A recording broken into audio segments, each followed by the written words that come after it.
एक छोटे से गांव में एक रिक्शावाला रहता था। उसका नाम सुनील और उसकी पत्नी का नाम अनीता था। सुनील बहुत ही दयालु और मन का सच्चा इंसान था।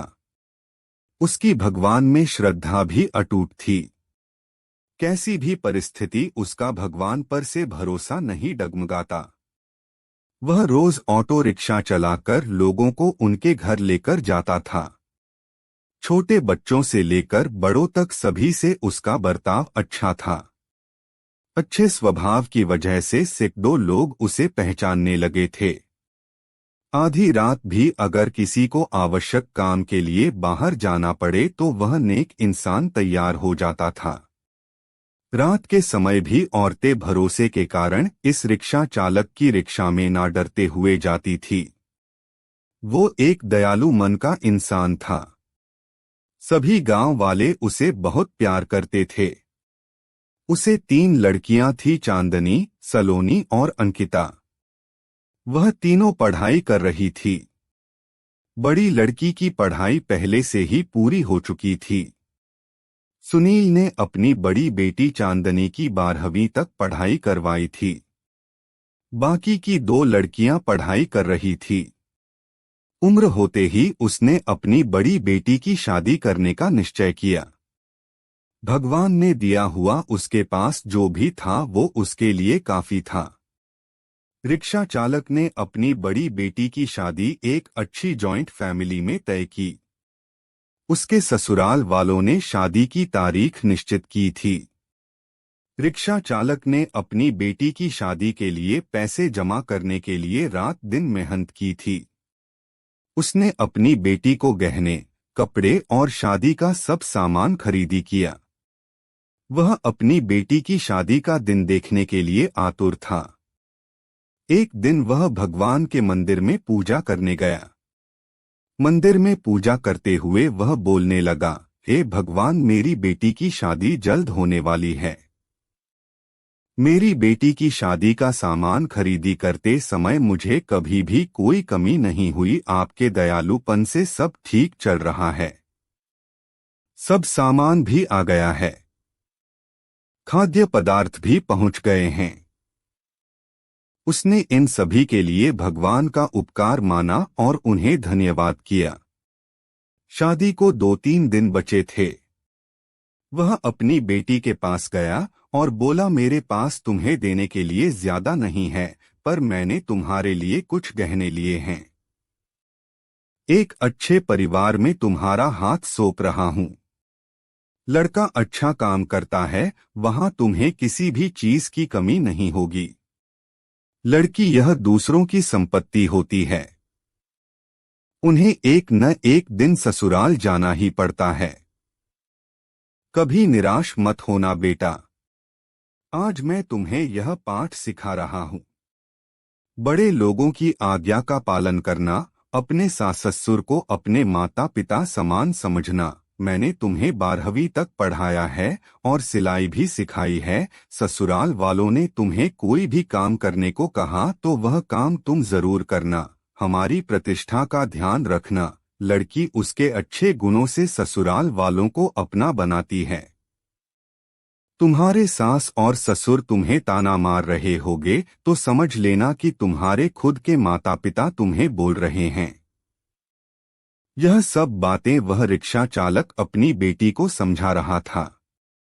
समझाते वक्त उसकी आंखों में आंसू आ गए थे।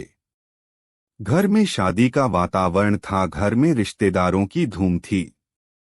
शादी को 3 दिन बाकी थे। रात में अचानक रिक्शा चालक के घर भीषण रात को उसका पूरा घर आग के लपेट में आ गया। उसके घर में उसकी छोटी बेटी अंकिता पानी पीने के लिए उठी। उसने देखा कि आजू बाजू में सिर्फ धुआं ही धुआं है और उसने अपने माता पिता को जगाया। जागते ही सब आग लगी ऐसा चिल्लाने लगे, कोई तो हमें बचाओ। बड़ी मुश्किल से रिक्शा चालक ने पीछे की बालकनी में जाकर खंबे के सहारे से बालकनी से बाहर जाने का प्रयास किया। घर के सभी सदस्य को जैसे तैसे उसने बचा लिया, लेकिन आग में घर का सब सामान जलकर खाक हो गया। आग में शादी का सब सामान जलकर राख हो गया था। जहां थोड़ी देर पहले खुशियां थी, वहां का दृश्य अभी देखा नहीं जा रहा था। जिसने देखा उसकी आंखों से आंसू आने लगे। सब सोचने लगे बेचारा अब क्या करेगा। चांदनी उसके पिता की तरफ दौड़ते हुए गई और बोली, पापा निराश मत हो। पापा थोड़ी भी चिंता मत करो, यह सब मेरे नसीब में लिखा था। बुरे वक्त में हम हार नहीं मानेंगे। मैं आपका लड़का नहीं हूं तो क्या हुआ। आपने हमें लड़कों के जैसे पालन पोषण करने में कोई कसर नहीं छोड़ी। सलोनी और अंकिता यह दोनों भी उठ गई थी। वह दोनों भी अपने पिता के पास जाकर खड़ी हो गई। पापा, हम सब आपकी शक्ति है। हम तीनों ही आपकी बेटियां नहीं बेटे हैं। आज से हम भी आपके साथ काम करेंगे। चांदनी बोली, अगर वो लड़का मुझे सच्चा प्यार करता होगा तो यह सब देखकर भी वह शादी के लिए तैयार होगा। जो भी होगा वह मैं आनंद से स्वीकार कर लूंगी। चिंता मत कीजिए। तीनों बेटियों ने मिलकर अपने पापा को समझाया। आजू बाजू के सब लोग इकट्ठा हुए। साथ में बोल रहे थे कि ससुराल वालों को क्या जवाब दोगे। जो आया वह शोक व्यक्त करके चला जाता था। सुनील के घर के पास लोगों की भीड़ जमा हुई थी। सभी बोलने लगे कि आपने अच्छे काम करके पैसे कमाए थे। सुनील बोला, कदाचित भगवान की यही इच्छा होगी। तभी उसकी पत्नी अनीता आई और बोली कि आप बस भगवान का नामस्मरण करते रहो, आपके भगवान ने आपको बदले में यह सब दिया है। अब इस घर में कभी भी भगवान का नाम नहीं लेना। तभी सुनील उससे बोला, तुम नसीब वाली हो जो इतनी बड़ी आग में से तुम जिंदा वापस बाहर आई। यह नीति का खेल है। भगवान को क्यों दोष देते हो। किसी आदमी ने प्रेस में यह खबर दे दी। दूसरे दिन समाचार पत्र में खबर आई कि ऑटो रिक्शा चालक सुनील के घर में आग में जलकर सब खाक हो गया। उसकी बेटी की शादी को कुछ ही दिन बचे थे। गरीब आदमी अपनी बेटी की शादी कैसे करेगा। जिसने भी यह खबर सुनी उसने मदद की। उसे भले रिक्शा चालक को पहचानने वाले सब आए और पता नहीं अपने साथ क्या लाए। उसका घर तोहफा से भर गया था।